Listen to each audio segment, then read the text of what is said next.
اعوذ باللہ من الشیطان الرجیم بسم اللہ الرحمن الرحیم۔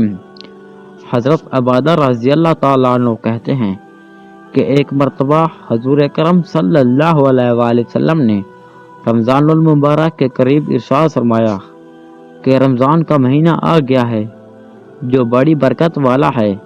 اللہ تعالیٰ اس میں تمہاری طرف متوجہ ہوتے ہیں اور اپنی رحمت خاص نازل فرماتے ہیں اور تمہاری خطاؤں کو معاف کرتے ہیں، دعا قبول کرتے ہیں، تمہارے تنفس کو دیکھتے ہیں اور ملائکہ سے فخر کرتے ہیں۔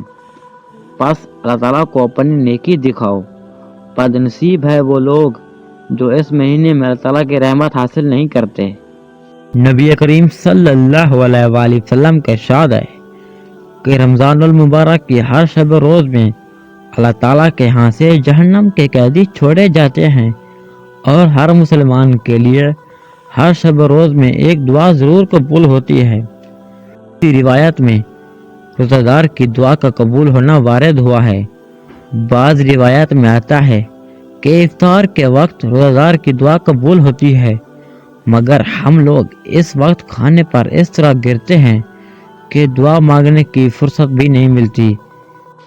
دعا ہے کہ اللہ تعالیٰ ہمیں اس ماہ رمضان میں روزے رکھنے اور نیکیوں کرنے کی توفیق عطا فرمائے۔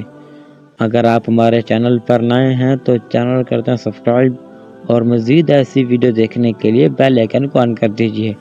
اور سب سے آخر میں اللہ تعالیٰ ہمیں 5 وقت کی نماز با جماعت پڑھنے کی توفیق عطا فرمائے۔ اللہ تعالیٰ سے دعا ہے کہ اللہ تعالیٰ ہمیں سیدھے راستے پر چلنے کی توفیق عطا فرمائے۔ اور سب سے آخر میں ہمارے پیارے نبی حضرت محمد صلی اللہ علیہ وآلہ وسلم کے اسوہ حسنہ پر عمل کرنے کی توفیق عطا فرمائے۔ میرے نبی پاک صلی اللہ علیہ وآلہ وسلم کا ارشاد ہے کہ جس نے میری ایک آیت سنی اور اس کو آگے پہنچائی، میں کل قیامت کے دن اس کی سفارش کروں گا۔ تو آپ سے گزارش ہے کہ آپ اس ویڈیو کو بہت زیادہ شیئر کریں تاکہ کسی ایک مسلمان کا بھلا ہو جائے۔